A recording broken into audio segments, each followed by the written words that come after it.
नमस्कार दोस्तों, स्वागत है आपका अपना यूट्यूब चैनल टुडे एग्जाम पर। दोस्तों आज है 10 सितंबर 2022 और आज आरआरबी ग्रुप डी की एग्जाम नहीं है। दोस्तों कल के तीनों शिफ्ट में मैथ से जो भी प्रश्न पूछे गए मैथ के सेक्शन से सभी ओरिजिनल प्रश्न ओरिजिनल आंकड़ा के साथ लेकर आ गया हूं। तो इससे आपको क्या पता चलेगा कहां से मैथ आ रहा है, किस किस टॉपिक से कितने पूछे जा रहे हैं, लेवल क्या है, ये सभी बातों का जो है आपको आज पता चल जाएगा और खुलासा हो जाएगी। जैसे आपके मन में भ्रम होती है कि किसी शिफ्ट में मैथ भारी पूछा जाता है, हल्का पूछा जाता है, तो यहाँ पे मैंने तीनों शिफ्ट का जो है एक एनालिसिस एक ही साथ लेकर आ गया ताकि आपको पता चले। वैसे आपको मैं मैथ का रोजाना वीडियो देता हूँ जो मैं अपने तरफ से कुछ एक्स्ट्रा दे देता हूँ ताकि आपको जो अगर एग्जाम में मिले तो आप एग्जाम में आपको छोड़ के नहीं आना है। यहाँ भी हम सारी बातें कर लेंगे, जो भी प्रश्न ओरिजिनल आया है उसके रिगार्ड में जो भी प्रश्न बन सकते हैं सभी बात करते चलेंगे। तो चलिए दोस्तों देख लीजिए कौन कौन से प्रश्न आए थे। एक प्रश्न आया था a प्लस बी बराबर 11, a माइनस बी बराबर 4। तो ए क्यू प्लस बी क्यू का वैल्यू आपसे पूछा जा रहा था। दोस्तों इसके कई तरीके हैं, या तो आप समीकरण सॉल्व करें, a प्लस बी बराबर दिया है 11, a माइनस बी बराबर दिया है 4, ये दोनों कट जाएगा जोड़ने पे 2a का वैल्यू 15, 15/2 a का वैल्यू, फिर इसका a का वैल्यू रखेंगे तो b का वैल्यू निकलेगा। एक तो ये तरीके हैं। दूसरे मैंने आपको बताया था कि जब भी दो समीकरण दिया रहे कुछ इस फॉर्म में जैसे ये दिया गया है और किसी भी जो मतलब वेरिएबल के पीछे कोई गुणज ना हो, यहाँ पे कोई गुणज अंक नहीं है, ए के पीछे भी नहीं है और बी के पीछे भी नहीं है, तो आप डायरेक्ट निकाल सकते हैं। बड़ा वाला मान निकालने के लिए बड़ा वाला हमेशा ए होगा क्योंकि ए में से कुछ घटने के बाद भी कुछ मिल रहा है। एक एक बात बताऊंगा, एक एक बात, ठीक है। तो एक ए जो है बड़ा वाला वैल्यू होगा। बड़ा वाला वैल्यू निकालने के लिए दोनों जो मान दिया गया उनको जोड़ के 2 से भाग तो 15/2 होगा, और छोटा वाला वैल्यू निकालने के लिए दोनों को घटा के 2 से भाग तो 11 में से 4 गया तो 7/2 हो जाएगा। अब हमारे पास ए और बी का वैल्यू विद्यमान है, A cube plus B Q का वैल्यू निकालना है। तो यहाँ पे आराम से आप निकाल सकते हैं, है ना, आराम से निकाल सकते हैं। थोड़ा सा कैलकुलेटिव तो रहेगा ही दोस्तों, अब इतना भी नहीं रहेगा तो क्या रहेगा, ठीक है। नीचे में अगर क्यू की बात करें तो एक में 8 हो जाएगा, दोनों में भी 8 हो जाएगा, ठीक है। तो नीचे में आप 8 एलसीएम हो जाएगा और ऊपर में आपको 15 का क्यू, हाँ, अब प्लस आपको 7 7 49 7 343, दोनों को जोड़ के 8 से भाग देना है, आपका आंसर हो जाएगा। अब आने वाले शिफ्ट में जो इससे रिलेटेड प्रश्न पूछे जाएंगे वो क्या हो सकता है।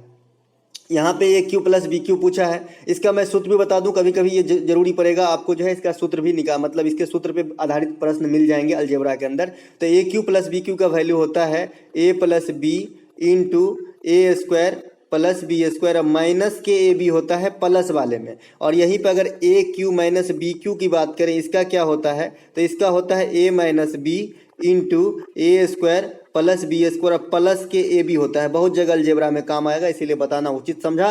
साथ ही साथ ए प्लस बी का होल क्यू पे भी आपको प्रश्न मिलने को देखेंगे जब x Q plus 1/x Q का वैल्यू निकालेंगे, और अगर आप ट्रिक नहीं जानते हैं तो इसी का इस्तेमाल करना पड़ेगा, ठीक है। तो वहां पे क्या करेंगे, ए प्लस बी का होल क्यू क्या होता है, A cube plus B cube plus 3ab into A plus B होता है। तो ये सब आपको ध्यान रखना है। चलते हैं आगे। अगला एक प्रश्न है यहाँ पे, एक व्यक्ति की चाल ए से बी तक जाते समय 10 किलोमीटर है और बी से ए तक अपने चाल को 30% की वृद्धि करके वापस लौटता है, तो औसत चाल क्या है। कल का प्रश्न है, एग्जैक्ट आंकड़ा है। दोस्तों आपको बता दें, इससे पहले मैंने अपने तरफ से ही आपको बता दिया है कि चाल का औसत कैसे निकालते हैं। जब आपका दूरी कांस्टेंट हो, जैसे ए और बी तक गया एक बंदा और फिर बी से ए तक आया, दूरी बदला क्या, नहीं बदला, क्योंकि जितना ए से बी तक जाने में आने में थोड़ी है कि आधा रास्ता टूट गया, नहीं, यहाँ तक पहुँचा है तो दूरी तो सेम रहा। जब भी दूरी सेम रहे तो 2 into V1 plus V2 V1 into V2 बट्टा V1 प्लस V2 कर देना है, जहाँ V1 V2 क्या है, पहला चाल गुने दूसरा चाल, ठीक है। मतलब पहले जाने की एक चाल होगी तो V1 मान लिया मैं उसे, आने का एक चाल होगी तो उसे V2 मान लिया, तो इस सूत्र में आपको रख देना औसत निकल जाएगा। तो यहाँ पे यही बात कर रहा है कि ए से बी तक गया और बी से ए तक आया, तो जाते समय 10 चाल था और आते समय 30% चाल में बढ़ा दिया, तो आते समय हो गया रहेगा 13। 10 का 30% निकालेंगे 3 निकलेगा, तो 13 हो गया रहेगा। तो यही बताया 2 इंटू 10 इंटू 13, क्योंकि चाल बढ़ गया है 30%, अब बट्टा 10 प्लस 13 23, ठीक है। अब इसी को सॉल्व कीजिएगा तो आपका आंसर निकल जाएगा। अब यहाँ से मैं देख रहा हूँ 20 गुने 13, 13 दूनी की 26, 260 बट्टा 23 कीजिएगा तो आपका आंसर निकल जाएगा। इसको भी काट लेते हैं तो 1 से कटेगा, हाँ, 3 पर 0 30, 1 से कटेगा, 7 पर 0 70, 23 तिहाई के 69, है ना। तो 11.3 समथिंग जो है इसका आपका क्या हो जाएगा, औसत चाल हो जाएगा पर किलोमीटर पर आवर, ठीक है। तो इस प्रकार से प्रश्न देखने को मिले हैं एग्जाम में। अब इसका जो वाई है आपको बता दूं यहाँ पे दूरी कांस्टेंट था। अब एक प्रश्न आपको इसी फॉर्म में पूछा जाएगा कि राम जो है 4 घंटे तक 10 किलोमीटर की रफ्तार से चला और 4 ही घंटे तक 20 किलोमीटर की रफ्तार से चला, तो इसकी औसत चाल। ठीक है, तो यहाँ पे आपको क्या बताने रहा हूँ कि जब समय कांस्टेंट हो ना और चाल दो अलग अलग दिया हो, समय कांस्टेंट हो और चाल अलग अलग दिया हो। यहाँ पे क्या था, दूरी कांस्टेंट था, चाल अलग अलग था। ठीक है, यहाँ पे समय कांस्टेंट अगर कर दिया जाए और दूरी भी पता नहीं हो फिर भी औसत निकलेगा, तो इसका क्या होता है, दोनों चाल को जोड़ दीजिए डायरेक्ट, 10 + 20 और 2 से भाग दे दीजिए। ठीक है, तो 20 × 10 = 30 और 2 15 किलोमीटर पर आवर की जो है राम का औसत चाल होगा जब समय कांस्टेंट होगा। मतलब जितने समय मतलब एक चाल से चला होगा उतने ही समय दूसरे चाल से चला होगा। ठीक है, आई होप आपको क्लियर हो गया होगा। दोनों औसत इस फॉर्म में पूछे जाएंगे तो आप आराम से कर आएंगे। वैसे औसत क्या होती है, टोटल दूरी बट्टा टोटल समय। ठीक है, अगर आंकड़ा दे दिया तो। ठीक है, चलते हैं आगे। अगला एक प्रश्न पूछा गया था, यदि गोला का त्रिज्या 21 सेंटीमीटर हो तो आयतन क्या होगा। गोला में एक भी चीज हम आपको छोड़े हैं जी, सब कुछ बता दिए हैं। कुछ भी पूछे तो आपको बना के आना है, छोड़ के तो नहीं आओगे। जो मेरा एनालिसिस फॉलो करता है बिल्कुल ही छोड़ के नहीं आएगा। बहुत सारे बच्चे बोलते हैं अरे ये एग्जाम का क्वेश्चन है। अरे मैं पहले ही बोल देता हूं कि कुछ एग्जाम की क्वेश्चन है और कुछ पैटर्न पे आधारित है जो मैं आपको सिखाना चाहता हूं, ताकि एग्जाम में मिले तो आप छोड़ के नहीं आना कि ये तो मैंने देखा ही नहीं। मैं आपको एक एक चीज से वाकिफ कराऊंगा। खैर ये तो बहुत हल्की बात है। गोला का त्रिज्या दे रखा है 21 दे रखा है, आर की वैल्यू, और आयतन पूछा जा रहा है। गोला में क्या क्या होता है गुण, आयतन होता है 4/3 पाई आर क्यू होता है। इसमें आपको मान रख देना है, तो इसको तो पहले बना लें। तो 4/3 गुने पाई का मान रख देते हैं 22/7 और आर क्यू का मान रख देते हैं 3/21। ठीक है, अब इसको सॉल्व कर लेंगे तो आपका आंसर हो जाएगा 7 × 21, 1 तो कट गया। 21 को गुना करेंगे 441 होता है और 22 को 4 को गुना करेंगे तो 88 होता है। 441 × 88 करेंगे तो आपका आंसर हो जाएगा। वैसे इसको गुना करने की क्या ट्रिक है मैं आपको बताता हूँ। कैसे आया था, 441 × 88 आया था। ठीक है, 441 × 88 आया था। अब इसको अंकों को जोड़ लीजिए, कितना होगा, 4 × 4 = 8, 1 9 और 8 8 कितने हो गए, 16। ठीक है, 9 × 7 कितने हो गए, 9 7 63, 9 7 63। जो भी ऑप्शन में आंसर होगा ना उसको सारे अंकों को जब जोड़िएगा ना तो 9 आएगा टोटल अंकों का योग। करके देखिएगा और मुझे कमेंट कीजिएगा कि आया कि नहीं आया। इन दोनों को गुना कीजिएगा और अंकों का योग जो है 9 आ जाएगा, 9 गारंटी। ठीक है, तो मुझे बताइएगा। ठीक है, अब गोला में क्या होता है, एक संपूर्ण पृष्ठ पूछा जाता है जो होता है आपका 4πr²। बस गोले की इतनी सी गुण है, आपको ध्यान रखना है। चलते हैं आगे। एक प्रश्न आपसे पूछा गया था बेलन से कि बेलन की त्रिज्या, दोस्तों बता दूं बार बार कि आंकड़े भी एग्जैक्ट है, यही आया था। आपके मन की भ्रम दूर हो जाएगी। ग्रुप डी में महंगा मैथ पूछा जा रहा है। मान लीजिए कि 20 मैथ पूछे गए, उसमें से मैं आपको 15 दिखा रहा हूं, 5 अगर आपने बहुत भारी होगा छोड़ भी दिए तो क्या फर्क पड़ता है, 20 में से अगर 15 बना लिए तो भी काम चल जाएगा। ठीक है, क्योंकि जीके जीएस भी इतना हार्ड नहीं आ रहा है। बेलन की त्रिज्या 17.5 और ऊंचाई 10 सेंटीमीटर है, तो वक्र पृष्ठ का क्षेत्रफल। अब बेलन से आपको सब दिन मैं एक एक बात से अवगत कराता हूं आपको कि बेलन कुछ इस प्रकार का होता है। एक बच्चा आज कमेंट किए हैं कि सब चीज हिंदी में क्यों बोलते हैं, जो पार्ट है उसे अंग्रेजी में भी बोलिए। ठीक है, तो यहां से यहां तक भैया हाइट बोलते हैं इसको, इसे हिंदी में ऊंचाई बोलते हैं। ठीक है, और यहां से यहां तक ये त्रिज्या है, इसे रेडियस बोलते हैं। और बेलन में कुछ नहीं होता, इसका दोनों सिरा यानी दोनों जो टॉप के आप देख रहे हैं ये होता है आपका सर्किल के जैसा। इसीलिए संपूर्ण पृष्ठ का क्षेत्रफल जब निकालते हैं तो वक्र पृष्ठ के क्षेत्रफल में 2 बार सर्किल का क्षेत्रफल ऐड करना पड़ता है। ठीक है, घर में आप पैप को देखे होंगे और पैप के ऊपर अगर मान लीजिए आप कवर लगाएंगे तो इन दोनों मुंह के ऊपर थोड़ी लगाएंगे, तो इसे वक्र पृष्ठ बोलते हैं। ठीक है, और अगर इस दोनों मुंह को भी ढक दिए, ठीक है, तो इसे संपूर्ण पृष्ठ बोलते हैं। इतना सिंपल में समझिए देसी भाषा में। ठीक है, तो बेलन का आयतन क्या होता है, πr² होता है। ठीक है, उसके बाद वक्र पृष्ठ का क्षेत्रफल अगर आपसे पूछा जाए तो 2πrh होता है। और संपूर्ण पृष्ठ का क्षेत्रफल अगर पूछा जाए तो क्या होता है, वक्र पृष्ठ का क्षेत्रफल जो रहता है ना, इसी में 2 बार सर्किल का क्षेत्रफल ऐड कर देते हैं। इसी से जो हमारा 2πr कॉमन आ जाता है और h + r जो है कोष्ठ में आ जाता है और ये हो जाता है संपूर्ण पृष्ठ का क्षेत्रफल। आई होप आप क्षेत्रफल से अवगत हो गए। अब हम चलते हैं इसको बनाते हैं। तो आपको जो है वक्र पृष्ठ निकालना है तो 2πrh निकालना है, तो 2 × 22/7 और r का वैल्यू है आपका त्रिज्या का कितना, 17.5। इसे 35/2 लिख लेते हैं, कोई हर्ज नहीं है, नहीं तो बहुत सारे आदमी पॉइंट में गुना नहीं कर पाते हैं। तो 35/2 लिख लिए 17.5 को। ठीक है, और 10 दे दिया है आपका हाइट, 2 × 5 = 10 काट दिया और 5 × 7 = 35 काट दिया। ठीक है। 7 पच्चे के 35 दूनी 70 गुने 22 आपका जो है आंसर हो जाएगा। अब 22 सत्ते के करेंगे तो 20 सत्ते आपका 140 और 7 दूना के 14 154 और एगो जीरो डाल देंगे तो 1540 जो है इसका आंसर हो जाएगा। आई होप आपको समझ में आ गई होगी। चलते हैं आगे। अगला प्रश्न है, यदि बहुलक 140 है और माध्य 35 है तो माध्यिका क्या होगी। दोस्तों इससे पहले हमने आंकड़ा वाला ऑलरेडी आपको बता रखा है कि अगर आंकड़ा इस प्रकार का दे दिया जाए, इस प्रकार का दे दिया जाए, ठीक है, इस प्रकार का इस प्रकार का इस प्रकार का दे दिया जाए आंकड़ा, तो उसमें अगर पूछा जाए तो काफी इजी है और एक दिन में चारों पांचों मतलब एक 2 सेकेंड में चारों पांचों चीज निकल सकता है, ठीक है। जैसे बहुलक पूछा तो सबसे अधिक बार रिपीट क्या है वो हो जाता है, तो इसमें मेरे को दिख रहा है कि सबसे अधिक बार जो है मैंने 7 रख लिया है, तो 7 जो हमारा बहुलक हो जाएगा। इसके बाद अगर आपसे माध्य पूछा जाए तो माध्य क्या होता है, औसत होता है, सभी को जोड़ के जितने आंकड़ा है सबसे भाग दे देना है। माध्यिका क्या होता है, माध्यिका के लिए थोड़ी इंपॉर्टेंट बात है जो मैं आपको सब दिन बताता हूँ। या तो आरोही, आरोही माने होता है भाई बढ़ते हुए क्रम, जिसे आप इंक्रीजिंग ऑर्डर या क्या बोलते हैं असेंडिंग ऑर्डर, ठीक है। और एक होता है अवरोही, अवरोही मतलब होता है घटता हुआ क्रम, या तो डिक्रीजिंग ऑर्डर बोलिए इसे या डिसेंडिंग ऑर्डर बोलिए। तो इन दोनों में आप पहले सजा लीजिए जितने भी आंकड़ा, जैसे अभी मैंने यहाँ पे लिखा था कुछ आंकड़ा, उसको सजा लीजिए। उसके बाद जो बीच वाला पार्ट बचेगा ना वही आपका माध्यिका होगा। जैसे मान लीजिए कि 9 गो आंकड़ा है तो 4 गो इधर छूट गया, 4 गो इधर, जो बीच वाला छूटा वो माध्यिका हो गया। लेकिन अगर 10 गो आंकड़ा है तो 5 गो छोड़ेंगे तो कुछ नहीं बचेगा, तो ऐसा नहीं करना है, फिर भी 4 ही 4 छोड़ना है और लास्ट में 2 गो बचेगा। इसी दोनों को जोड़ के और आपको जो है 2 से भाग दे देना है, यही आपका माध्यिका निकलेगा। ये तो हो गया आपका आंकड़ा वाला। यहाँ पे आपको जो एक सूत्र की डिमांड है तभी बनेगा, नहीं तो नहीं बनेगा। तो बहुलक बराबर क्या होता है, बहुलक बराबर क्या होता है आपका 3 माध्यिका, 3 माध्यिका माइनस 2 माध्य, ठीक है, ये होती है। अब इसी सूत्र में आप रख लेंगे बहुलक की वैल्यू आपका 140 है बराबर 3 माध्यिका, तो माध्यिका तो मुझे निकालना ही है, तो मैं मान लेता हूं कि m है और माइनस 2 माध्य, तो 35 दूनी के 70 हो गए, 2 गुने 35 भैया 70 हो गए। अब यही 70 माइनस के हैं, इधर इधर जाएंगे तो प्लस के हो जाएंगे, तो 140 और 70 आपका हो गया 210।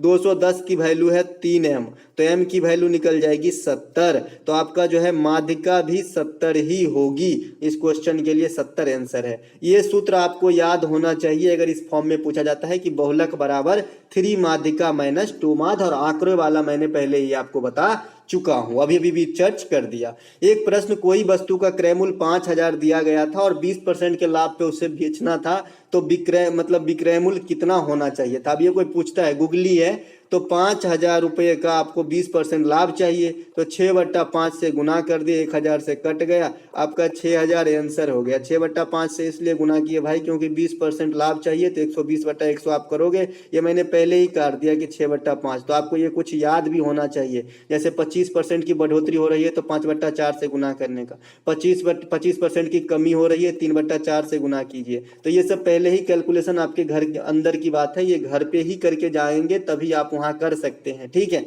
चलते हैं आगे। एक प्रश्न पूछा गया था कि बड़ी से बड़ी संख्या जिसे 7, 11 और 13 से भाग देने पर शेषफल 4 बचेगा। इससे भी कॉमन मैथ होता है क्या कहीं। 7, 11 और 13 का एलसीएम निकाल लेंगे तो कहीं कोई दिख नहीं रहा है कि कटेगा, तो हमें गुना ही करना पड़ेगा मजबूरी में। तो 77 गुने 13 कर लेंगे, तो 77 गुने 13 करने का क्या तरीका है ये देखिए। तरीका मैं पहले तो आप इधर से गुना करते हैं, लेकिन इधर से गुना करने में बहुत टाइम लग जाता है, ठीक है। तो मैं आपको दाएं तरफ से भी गुना करना सिखा ही दिया हूं। तो 77 गुने 13 गुना करेंगे तो पहले 1 से गुना कर लीजिए, तो 77 को 1 से गुना करेंगे 77 होगा। और इधर से पढ़िए तो ये दहाई अंक से गुना न कर रहे हैं तो एगो जीरो डाल देंगे, ठीक है। और 77 तिहाई के गुना कर लेंगे तो 7 तिहाई के इसके एक हाथ में 2 और 7 तिहाई के साथ 2 हो गया आपका 23। तो ये हो गया आपका 1 और 7 3 10 के जीरो हाथ में 1 और 7 2 9 1 10, तो 1001 आ गया जी। अब 1001 अगर होता तो ये संख्या जो तीनों बैठे हैं महानुभाव, ये तो पूरे पूरे काट डालेंगे। इसको 4 बचाना भी है शेष, तो 4 हम इसमें ऐड कर देंगे, ठीक है। तो 1001 प्लस 4, तो हमारा कितना जो मिनिमम संख्या होना चाहिए ना वो 1005 होना चाहिए। या फिर अगर ये ऑप्शन में नहीं है तो 1005 के फैक्टर में मल्टीपल में जो भी संख्या है वो आपका आंसर हो जाएगा। हो सकता है 2010 हो सकता है 3015 हो सकता है 5025 हो, ठीक है। आई होप आपको समझ में आ गया होगा। जब भी शेष बचाना हो एलसीएम निकालो और जो शेष बचाना घटाना हो उसे जोड़ दो। अगर वो ऑप्शन में नहीं है तो उसके मल्टीपल करो, 2 बार पढ़ो, 3 बार पढ़ो, ऐसे आपको मिल जाएगा। अगर इसी में आपसे पूछा जाए कि मतलब 4 शेष यहाँ पे बच रहा है और बोल रहा है कि एक आंकड़ा दे दिया और इन सब से कौन विभाजित होगा, तो उसमें से क्या न्यूनतम संख्या घटाई जानी चाहिए, तो पहले ही संख्या बढ़ा के दिया रहेगा उसी में कुछ इस प्रकार का कि 1001 तो पूरा कर जाएगा तो एक 1005 हो सकता है, या इसी में 2010 हो सकता है। तो इस प्रकार के ऑप्शन की क्या घटाया जाए, ठीक है, तो वहां पे आपका आंसर होगा कि मिनिमम 4 घटाया जाए। हो सकता है 9 बढ़ा के दे दे, 7 से है ना, तो 7 से ज्यादा नहीं देगा। हो सकता है कि 6 बढ़ा के दे दे तो आपको जो है 1007 दे सकता है, क्योंकि 1001 निकला था। और उसमें बोलेगा कि मिनिमम क्या घटाया जाए कि इन सबसे कट जाए, ठीक है, तो आपको जो है घटाना पड़ेगा, आपको 6 घटाना पड़ेगा। आई होप आपको समझ में आ गया होगा। एक आपको आ जाता है कि न्यूनतम, कोई एक 2002 संख्या दे दिया और बोला कि इसमें न्यूनतम किस संख्या से गुना किया जाए कि जो है ये पूर्ण वर्ग हो जाए, तो इसका भी आपको एलसीएम लेना है और दो दो का पेयर बनाना है। जैसे मान लीजिए मैं 168 ले लेता हूं और बोल रहा हूं कि इसको किससे गुना किया जाए कि कौन से न्यूनतम संख्या से गुना करे कि ये वर्ग बन जाए, ठीक है, तो इसका भी मैं एलसीएम ले लूंगा, बच्चा वाला तरीका से सिखा रहा हूँ। 8 4, फिर 2 से ले लूंगा 4 2, फिर 2 से ले लूंगा 2 1, फिर 3 से ले लूंगा 7। अब बोल रहा है न्यूनतम कौन सी संख्या से गुना किया जाए कि वर्ग बन जाए। अगर घन कहता तो भी होता, वर्ग कहता तो भी बताता हूँ। वर्ग कहे तो दो दो का पेयर कर दिए, 2 तो हट गया हमारे ग्रुप से। अब हमारा एक बचा 2 चाहिए हमें, और एक हमें 3 भी चाहिए, और एक हमें 7 भी चाहिए इसको 2 2 बनाने के लिए। तो 7 या 21 दूना 42 से अगर 168 को गुना करेंगे ना तो एक वर्ग संख्या आएगी, करके देखिएगा, ठीक है। अगर इसी में घन कहता ना तो 2 तो फुलफिल है, 3 बार है, और हमें जो है 2 बार 3 चाहिए था तो 9 चाहिए था, और 2 बार 7 चाहिए था, तो 49 गुने 9 से गुना करेंगे ना तो आपका घन संख्या निकलेगा। दोस्तों एक एक बता रहा हूं, अगर अच्छा लगे तो लाइक जरूर कर लीजिएगा। एक प्रश्न आया था, 2 व्यक्तियों में से वर्तमान आयु का अनुपात 9-10 था। यहाँ पे आंकड़े गलत हो गए थे इसलिए मैंने मिटा के लिखा है, म्यूटिफाई किया है।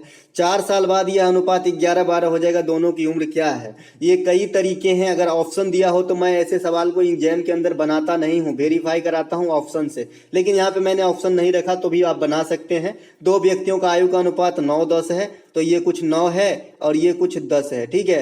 इसके बाद बोल रहे हैं कि 4 साल बाद, जब भी बाद बोलेगा तो प्लस होता है, और जब भी माइनस मतलब पहले बोलेगा तो माइनस होता है। ऐसा क्यों होता है, मान लीजिए कि ये तो अनुपात है, एग्जैक्ट आंकड़ा नहीं है, कुछ इस पे बैठेगा गुणज तभी ये एग्जैक्ट आएगा, मुझे पता नहीं क्या बैठेगा इसलिए मैंने एक्स रख लिया। तो ये टोटल ना हो गया पहला व्यक्ति का वर्तमान आयु, उसमें से 4 साल बाद बोल रहे हैं तो समय सबके लिए बढ़ता है, तो इसके लिए भी बढ़ा होगा और इसके लिए बढ़ा होगा, इसलिए 4 जोड़ देते हैं। कोई भी ट्रिक नहीं है जी, सब चीज आपकी बेसिक पे ही बन जाती है, ठीक है। तो इसीलिए अब यह जो आंकड़े हो गए हैं, कितने हो गए हैं, 11/12 हो गया है। इसको सॉल्व कर लीजिएगा, आपका आंसर निकलेगा 12 9 के 108 और 11 दहन के 110। इस पल्ले में हमें 2 एक्स हो गया है, ठीक है। एक्स वाला कंडीशन खत्म हो गया, आपको भी मन में गुना करना आना चाहिए। देखिए 12 और 9 को गुना किए 108 एक्स इस साइड होगा, दाएं साइड बाएं साइड माफ कीजिएगा, और 10 और 11 को गुना करेंगे तो 110 एक्स दाएं साइड होगा। तो जो छोटा वाला है उसको मैं ले आऊंगा बड़ा वाले के साइड, है ना। तो 108 को ले आया उठा के तो 2 एक्स बचा, और 12 दूनी की 24 इधर बचेगा आपका बाएं साइड, है ना, और 11 चौका का 44 उधर बचेगा, ठीक है। तो इस पे आप करके देख, 12 चौका 48 और 44 इधर आपका 4 बच जाएगा, ठीक है जी। इसको काटेंगे तो 2 हो जाएगा, एक्स का वैल्यू 2 हो जाएगा। तो एगो का उम्र 18 वर्ष होगा और एगो का उम्र जो है 20 वर्ष होगा, ठीक है। तो 18 वर्ष होगा और 20 वर्ष होगा। 4 साल के बाद बोल रहा है 11-12, ठीक है। आप वेरीफाई भी कर लीजिए कि सही निकला है कि नहीं। 4 साल के बाद एगो का 22 साल हो जाएगा और 4 साल के बाद एगो का 24 साल हो जाएगा, तो 11-12 नहीं हो जाएगा। तो दोनों आदमी का वर्तमान उम्र निकल गया है 18 और 20। चलते हैं आगे।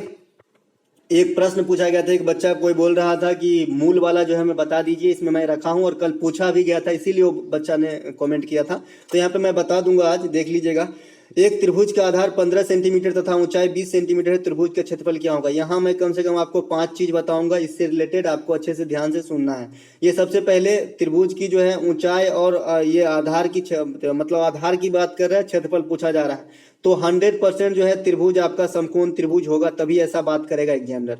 या फिर अगर ऐसा बात किया और समकोण त्रिभुज नहीं है तो दोनों भुजाओं के बीच का कोण दिया रहेगा। मान लीजिए ये वाला भुजा अभी गिवन है ये, तो इसका कोण जरूर दिया रहेगा, तभी समकोण त्रिभुज नहीं भी हो सकता है, ठीक है ना। तो या फिर मान लीजिए समकोण है तो हमें अंडरस्टूड है कि 90 का कोण होता है, मान लीजिए 30 डिग्री लिख दिया होता तब भी बनता, ठीक है। तो ये सब बातें इसमें मैं जिक्र कर लूंगा। तो 15 सेंटीमीटर ऊंचाई 20 सेंटीमीटर है, यहाँ पर समकोण त्रिभुज होगा। समकोण त्रिभुज का क्षेत्रफल क्या होता है बताइए जरा, समकोण त्रिभुज का क्षेत्रफल क्या होता है? Half into base into height होता है, 1/2 गुने आधार गुने हाइट। तो यहाँ पे 1/2 गुने 20 गुने 15 कर लेंगे तो आपका काम निकल जाएगा। तो ये 10, तो 150 आंसर आ गया। ये तो हो गई इसकी आंसर की बात। मान लीजिए यहाँ पे कहाँ पे गया भैया, यहाँ पे कुछ भी नहीं लिखा है तो हम समकोण रीड कर लिए, ठीक है। आधार, अब मान लीजिए कि बोल देता कि भाई कोण यहाँ पे जो है एक भुजा के टर्म में दे देता कि भाई ये मान लीजिए ए है, बी है, सी है। ए बी का वैल्यू यहाँ पे मान लीजिए 15 दिया है तो ए बी है, और आपका जो है आपका बी सी का वैल्यू मान लीजिए 20 दिया है, और कोण बी का वैल्यू अगर 60 डिग्री दे दे तो क्या करोगे? तो भी क्षेत्रफल निकालना है, पूछ दिया तो। अगर बी का कोण इसमें गिवन नहीं है तो मैं समकोण त्रिभुज मान के निकाल दिया, क्योंकि आधार हाइट की बात कर रहा है। अगर बता देता है कि इस बी का कोण की वैल्यू जो है ना 60 डिग्री है, तो कैसे निकालना है? वही तरीके है जी, 1/2 गुने बेस इंटू हाइट गुने साइन 60 से गुना करना है, ठीक है। साइन 60 से गुना करना है। अब साइन 60 का मान कितना होता है याद होना चाहिए आपको, √3/2 होता है। तो इसको गुना करेंगे ना तो आंसर निकलेगा। तो यही मैं समझाना चाह रहा हूं कि कोई भी त्रिभुज हो और इसके दोनों भुजा पता हो, मान लो एक्स है ये वाई है, और इस बीच का कोण भी मुझे पता है, मान लीजिए थीटा है, तो इसको मैं क्षेत्रफल निकाल सकता हूं 1/2 गुने एक्स गुने वाई गुने साइन थीटा, ठीक है। इससे निकल जाएगा, और थीटा का मान कुछ ऐसा दिया रहेगा जो 0 से 90 के अंदर में आती है, जिसका मान हम लोग इजी वे में जानते हैं, ठीक है। अब मैं क्यों बताना चाहता हूं कि समकोण त्रिभुज का फार्मूला जो आया है कहां से आया है, तो ये भी यहीं से आया है। ये हाइट है और ये बेस है, आप लगा देते हैं 1/2 इंटू हाइट इंटू बेस। लेकिन साइन थीटा कोई नहीं लिखता, जो इससे पहले मैं दिखाया कि थीटा लिखना है, ये कोई नहीं लिखता। ये क्यों नहीं लिखता?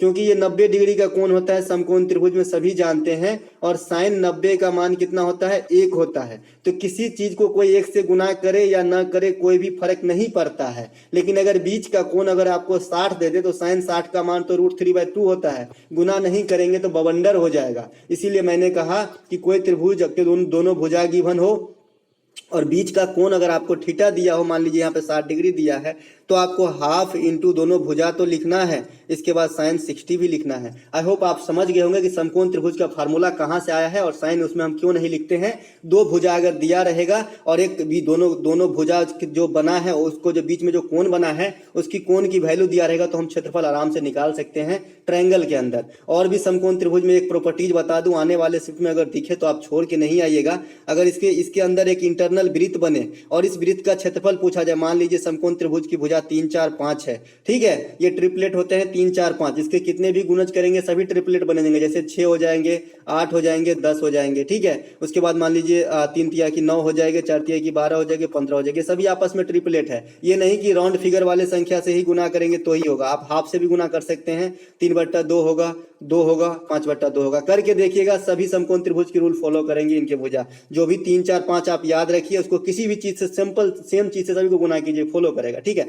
तो यहाँ पे मैं क्या बताना चाह रहा हूँ, अगर इंटरनल रेडियस वाला क्वेश्चन पूछ दिया गया, भाई समकोण त्रिभुज के अंदर रेडियस है, ये फला फला भुजा है, तो इस वृत्त की क्षेत्रफल निकालो, तो इसकी स्मॉल रेडियस इंटरनल रेडियस निकालने के लिए आधार प्लस लंब बेस प्लस हाइट को जोड़ देना है और माइनस कर्ण कर देना है और 2 से भाग दे देना है, ठीक है। तो आपका जो है इंटरनल रेडियस का जो है इंटरनल वृत्त का रेडियस निकल जाएगा। अगर एक्सटर्नल रेडियस पूछ दिया जाए तो इसके बाहर भी तो एक वृत्त बन सकता है, तो एक्सटर्नल रेडियस जो है, जो कर्ण होता है, परपेंडिकुलर बोलते हैं क्या कर्ण को? हाँ नहीं, उसको तो लंब बोलते हैं। कर्ण को हाइपोटेन्यूस क्या बोलते हैं अंग्रेजी में, मुझे अभी याद नहीं आ रहा है। तो उसका जो है कर्ण का आधा कर देना है, आपको जो है बाहर वाला जो वृत्त बनेगी उसकी त्रिज्या यानी रेडियस निकल जाएगी। आई होप आप समझ गए होंगे। जब रेडियस निकल गई वृत्त की तो वृत्त के साथ आप कोई भी संक्रिया कीजिए, क्षेत्रफल πr² होता है, परिधि 2πr होता है, और कुछ होता नहीं है वृत्त में जी। तो आई होप आपको बहुत मजा आया होगा, इसमें बहुत कुछ सीखे होंगे। चलते हैं आगे। एक प्रश्न आपका आया था कि बेलन की त्रिज्या 14 सेंटीमीटर, पेन बदल लूं, बेलन की त्रिज्या 14 सेंटीमीटर और बेलन का वक्र पृष्ठ का क्षेत्रफल क्या होगा यदि ऊंचाई त्रिज्या की आधी है, ये इन्फॉर्मेशन है। तो आपका रेडियस जो है 14 हो गया और हाइट कितना हो गया 7, और अभी बताया बेलन का वक्र पृष्ठ क्या होता है 2πrh। टू पाई अर्थ में 2 गुने 22/7 कर लेंगे। 22/7 गुने आर का वैल्यू 14 है और गुने हाइट 7 है। 7 से 7 कट जाएगा, 28 गुने 22 आपका आंसर हो जाएगा। जो बच्चे ध्यान से देख रहे हैं, मुझे इसका आंसर चाहिए कि कितना आया भैया, बता दीजिएगा ईमानदारी से, ठीक है। चलते हैं आगे। एक प्रश्न पूछा गया था, गोला का संपूर्ण पृष्ठ का क्षेत्रफल से प्रश्न आया था, लेकिन एग्जैक्ट आंकड़ा नहीं मिला है। आज मैंने पहले ही बताया है, जो भी प्रश्न मैं रखा हूँ हूबहू एग्जैक्ट आंकड़ा वाला रखा हूँ, जो नहीं मिलेगा उसका नहीं रखा हूँ। फिर भी गोला की प्रॉपर्टीज तो मैं बता ही दूंगा। यहाँ पर भी बार बार रिपीटेशन से आपके जो अंदर एक ग्लो आ जाएगी और आप कोई भी गलती नहीं करेंगे। गोला का संपूर्ण पृष्ठ का क्षेत्रफल ये होता है। गोला का आयतन 4/3 पाई आर क्यू होता है। जब गोला को पिघला के छोटे छोटे गोली या बेलन कुछ भी बनाया जाए, गोला को जब भी पिघलाने वाला आया ना, पिघलाने वाला हिसाब आ जाए, आपको आयतन का फॉर्मूला यूज करना है दोनों का। एक तो जिसको पिघलाएगा और जो शेप बनेगी, दोनों को। मान लीजिए कि गोला के पिघला के शंकु बनाया जा रहा है, तो 4/3 पाई आर क्यू बराबर 1/3 पाई इसका कैपिटल ले लेता हूँ आर क्यू, और बोल रहे हैं कि कितना शंकु बनेगा, तो हम मान लेते हैं कि एन शंकु बनेगा। इसी को सॉल्व कीजिएगा तो आपका बन जाएगा। इसमें से मटेरियल दिया रहेगा भैया, ऐसा नहीं कि गोला का क्षेत्रफल दिया, आयतन दिया रहेगा या फिर गोला का रेडियस दिया रहेगा और सर क्या मतलब क्या बोलते हैं, शंकु का भी रेडियस दिया रहेगा, या फिर बेलन पूछेगा तो बेलन का दिया रहेगा। तो उससे आप आराम से निकाल सकते हैं ये संख्या। ये सभी कटने वाले होते हैं, ठीक है। चलते हैं आगे। एक प्रश्न यहाँ पे आया था कल, एकदम सिंपल सा, कि मूलधन 2000 है और जो अमाउंट हो गया 26,620 हो गया, 10% की रेट है, तो समय क्या होगी। मैंने बताया है कि जब भी हिसाब में आपको चक्रवृद्धि ब्याज पार्टिकुलर लिखा ना हो, तब तक आप अपने हिसाब से सीआई के तरफ से कोई भी कैलकुलेशन नहीं करेंगे, ठीक है। आप सिंपल इंटरेस्ट मानेंगे, ठीक है। तो यहाँ पे 20,000 से बढ़ के हो गया 26,620, 6,620 रुपया हो गया है आपका ब्याज।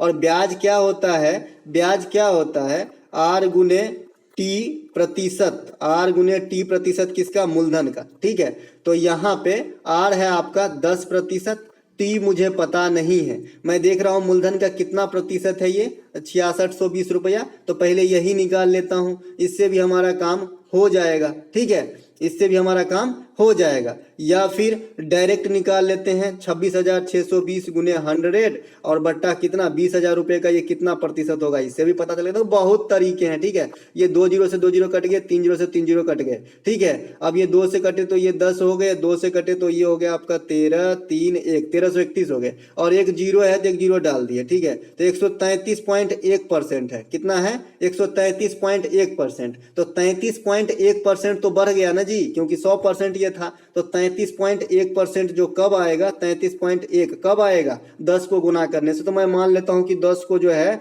टी से गुना करके इतना आया है, इतना ही परसेंट आया है, ठीक है। तो यहाँ पे 10 से हम भाग दे देंगे और 10 से जो है और भाग दे देंगे, तो कितना हो जाएगा 3.31 वर्ष, ठीक है। अब जो भी आया ऐसे ही आएगा, क्योंकि यही आंकड़ा था, ठीक है, और यही आपका आंसर हो जाएगा। 3 वर्ष में करेंगे तो 30% 3.31 वर्ष। अब बोलेंगे आप इतना वर्ष में कैसे निकालूंगा, 3.31 वर्ष है ना, 3.31 वर्ष कैसे निकालूंगा, तो 0.31 बट्टा 100 गुने 12 कर लेंगे, तो आपका जो है उतना दिन में निकलेगा ना, इतना वर्ष में हो जाएगा, ठीक है। तो यहाँ पे आप निकाल सकते हैं 3.31 वर्ष, ठीक है। एक वर्ष बराबर 12 महीना होता है, तो ये तो 36 महीना होते, तो राउंड फिगर में है। और आधा महीना का होता है 6, तो कैसे भाग देते हैं, आधा महीना का कैसे भाग देते हैं, आधा महीना का हाफ में मतलब आप 0.31 को जो है साल में निकालना चाहे तो कितना होगा, आधा का होता है 6 महीना, है ना। तो ऐसे आप इसे भी निकाल सकते हैं, और निकालने की क्या जरूरत है, यहाँ पर थोड़ा मुझे जल्दी है। चलते हैं आगे। हो गया। किसी द्विघात समीकरण का मूल 3 और -5 है, द्विघात समीकरण क्या होगा। द्विघात समीकरण से ये जो पूछ रहे हैं इसे अच्छे से समझ लेना है भैया, द्विघात समीकरण से, ठीक है। तो इसी पे लोग बच्चे बोलते हैं ना कैलकुलेटिव मैथ आया है, तो कैलकुलेटिव मैथ तो थोड़ा बहुत रहेगा भाई, हर टॉपिक आपको इजी थोड़ी करके देगा। आप देखिए जीके जीएस कल 3rd शिफ्ट में खाली हार्ड किया, बाद बाकी दोनों शिफ्ट में कितना इजी पूछा गया। तो किसी द्विघात समीकरण का मूल 3 और 5 है, मूलों का योग क्या होता है, मूलों का योग होता है -b/a, कितने मिनट हो गए, मूलों का योग होता है आपका -b/a होता है ना। तो यहाँ पे पहले मैं मूलों का योग ही निकाल लेता हूँ। तो मूलों का योग निकालता हूँ तो 3 + -5 करेंगे तो कितना होगा, -2। तो -2 आया है, -b/a का वैल्यू -2 आया है, माइनस से माइनस कट गया, तो मूलों का योग हमारा कितना आ गया है, 2 आया है, ठीक है। कितना आया है, मूलों का योग 2 आया है ना। 2 आया गया है आपका मूलों का योग, यानी b बाई ए का मान आपका जो है हमारा 2 आ गया है, मतलब 2/1 लिख सकते हैं। तो b का मान 2 और a का मान a लिख सकते हैं। द्विघात समीकरण का स्टैंडर्ड फॉर्म क्या होता है? ax² प्लस bx प्लस सी, यहाँ पे माइनस भी हो सकता है और अकॉर्डिंग टू डिपेंड करता है कि आपका कैसा आया है इससे इन्फॉर्मेशन। ठीक है, अब यहाँ देखिए b का वैल्यू 2 है तो b के जगह पे आप 2 रखिए तो ये 2x हो गया है ना, और प्लस इसके बाद क्या है आपका a के जगह पे 1 है तो x² के पीछे 1 लिखे चाहे नहीं लिखे तो x² प्लस 2x, इतना तक तो काम हुआ। अब मूलों का गुणनफल क्या होता है भाई? c बाई ए होता है। तो c बाई ए का मान क्या है? 5 या 15 -15 है, तो यहाँ मुझे -15 रखना पड़ेगा, तभी ना -15/1 करेंगे तो -15 होगा, क्योंकि इसके पीछे तो 1 है। ठीक है, यहाँ अगर मैं +15 रख दूँ तो +15/1 +15 हो जाएगा, लेकिन मुझे -15 चाहिए। कहाँ से? 5 या 15 और माइनस के है ना, तो -15 चाहिए c बाई ए का वैल्यू। ठीक है, तो इससे आपका ये समीकरण निकला x² plus 2x minus 15, x² plus 2x minus 15। अब यहाँ -2x नहीं कर दीजिएगा, क्योंकि आप देख लीजिए दोनों को जोड़ेंगे ना तो -2 आएगा, और पहले से मूलों का योग -b बाई ए होता है। अगर मैं इस समीकरण से लूँ तो ठीक है -2 होगा, अगर यहाँ पर मैं अभी माइनस कर दूं तो फिर +2 हो जाएगा ना, तो गलत हो जाएगा। तो ये सब आपको देखना पड़ेगा। एक बार और समझिए, स्टैंडर्ड फॉर्म क्या होता है द्विघात समीकरण का? ax² plus bx plus c, जहाँ c कांस्टेंट होता है, x के गुणज, x के जो पीछे गुणज होता है उसे हम a बोल देते हैं, और x² के गुणज, और x के जो गुणज के गुणज होते हैं ना उसे हम b बोल देते हैं। ठीक है, इतना बराबर 0 होता है। अब यहाँ पे आपको मूल दिया है 5 और 3 और -5, तो मूलों का योग दोनों को जोड़िए, क्या होता है? -b बाई ए। तो -b बाई ए का वैल्यू कितना आ गया? -2। ठीक है, माइनस से माइनस कट गया तो b बाई ए का वैल्यू कितना आ गया? 2/1 आ गया। ठीक है, तो मैं इसमें रखूंगा। ठीक है, तो b बाई ए का वैल्यू कितना आ गया? 2/1। तो b के जगह मैं 2 रख लेता हूं और प्लस a के जगह मैं 1 रखूंगा, तो खाली x² आएगा और ये हट गया। ठीक है, इतना तक आ गया योग के इन्फॉर्मेशन से। अब गुणज का इन्फॉर्मेशन क्या होता है? c बाई ए, मूलों का गुणन जो होता है ना c बाई ए, और दोनों को मैं गुना कर दिया दोनों मूल को, तो कितना हो गया? -15। अब मुझे -15/1 आना चाहिए c बाई ए, तो c के जगह मैं -15 रखूंगा और a की जगह तो 1 है, क्योंकि x² के पीछे में क्या है? 1 है, तो अभी -15 आएगा। तो यही आपका समीकरण हो गया। आई होप आप समझ गए होंगे। और जब आपको मूल निकालना हो तो 2 विधि है, एक तो b² माइनस 4ac मतलब d से निकालिए, और एक तो इसको गुणनखंड करके निकालिए। ठीक है, तो मूल निकालना कोई बड़ी बात नहीं है, और मूलों का योग निकालना तो उससे छोटी बात है, और गुणनफल निकालना सबसे छोटी बात है। ठीक है, लेकिन ये सबसे स्टैंडर्ड फॉर्म की हिसाब है कि आपको दोनों मूल दे दिया है, आपसे समीकरण ही पूछा जा रहा है। एक प्रश्न पूछा गया था कि 2 लगातार अभाज्य संख्याओं का महत्तम सामर्थ्य कितना होगा? सब दिन बताता हूं, कोई भी 2 लगातार अभाज्य संख्या या फिर कोई भी लगातार 2 संख्या, अभाज्य संख्या की बात छोड़िए, आप कोई भी लगातार 2 संख्या ले लीजिए। जैसे मान लेते हैं हम 9 और 10 ले लेते हैं, तो इसका भी HCF 1 होगा। ठीक है, और कोई भी लगातार 2 अभाज्य संख्या ले लीजिए, उसका भी HCF 1 होगा। तो हम लगातार 2 अभाज्य संख्या 2 3 ले लेते हैं सबसे स्टैंडर्ड। ठीक है, 2 और 3 जो है जो आपका जो है मान लीजिए, तो ये भी आपका 1 ही आएगा। इसके बाद हम 11 12 ले ले, ये भी हो जाएगा। और 17 18 2 लगातार अभाज्य संख्या नहीं है, 2 लगातार अभाज्य संख्या क्या क्या है? 2 और 3 ही है ना। तो ये जो है आपका हो जाएगा 1 HCF आएगा। ऐसे भी कोई भी लगातार संख्याओं का HCF 1 ही आता है। ठीक है, इसे को प्राइम भी बोलते हैं। ठीक है, एक प्रश्न यहाँ पे, किसी त्रिभुज के कोण में अनुपात दिया था 2 3 और कोण समकोण तो एक तथा कोण समकोण हो तो कोण B बराबर। अब कोई एक कोण समकोण होगा, यहाँ पे थोड़ी सी मिसप्रिंट हो रहा है। ठीक है, A और B कोण जो है 2 और 3 के अनुपात में है। A मान लीजिए इसका नामकरण कर दूं ABC, ये 2 है, ये 2 है, और ये दूसरा जो बता रहा है कि 3 है, ये 2 है और ये 3 है, और एक कोण बोल रहा है कि समकोण भी है। तो एगो तो 90 डिग्री हो गया, मान लीजिए यही समकोण है, मान लीजिए सपोज। ठीक है, तो इसमें थोड़ा देखने में खराब लग रहा है, ये 90 मान लीजिए, और ये 2 अनुपात और ये 3 अनुपात में मान लीजिए। ठीक है, टोटल कोण कितना होता है? 180। तो 180 में से तो 90 तो हमारे पास डायरेक्ट दिया गया है, तो 90 को तो हम भूल गया। 5 यूनिट की वैल्यू कितनी है? 90। तो 1 यूनिट की वैल्यू 18 हो गया। अब जो सा भी कोण पूछा जाए, मान लीजिए बी कोण पूछा रहा है, तो यही बी है, मान लीजिए ABC। इसमें मैं आपको सिर्फ समझाना चाह रहा हूँ, इस प्रकार का प्रश्न आया था तो 18 दूनी की 36 हो जाएगा। अगर ये वाला कोण पूछा जाएगा तो 54 हो जाएगा। ठीक है, चलते हैं आगे। ये भी समकोण त्रिभुज के गुण है। दोस्तों, इस वीडियो का ये क्वेश्चन लास्ट है। जो भी क्वेश्चन कल के शिफ्ट में आए और जो भी प्राप्त हो पाए आपको बताया। दोस्तों अगर अच्छा लगा हो तो लाइक कर लीजिएगा। और जीके जीएस का जो हमारे तरफ से आज गेसिंग वाला वीडियो रहेगा, हम आप लोगों को मतलब एक्सेप्ट क्वेश्चन को एक वीडियो देता हूं, 2 या 3 वीडियो आपको आज मिलेगा, तो उस पर जरूर ध्यान दीजिएगा। कुछ बच्चे हैं वो बता रहे हैं कि टॉपिक वाइज हमें कुछ वीडियो बता दीजिए जो इंपॉर्टेंट टॉपिक है, तो मैं कल जो कोशिश करूंगा कि इंपॉर्टेंट टॉपिक के बारे में बात कर लूंगा, जो कुछ कॉमन टॉपिक है, और उससे रिलेटेड जो है बहुत सारे फैक्ट आपको बता दूंगा, ताकि आपको जो है काफ़ी बेनिफिट मिल जाएगा, एग्जाम के अंदर मिल सके। मेरा यही जो है चाहत है। अगर अच्छा लगा हो तो लाइक कर लीजिएगा।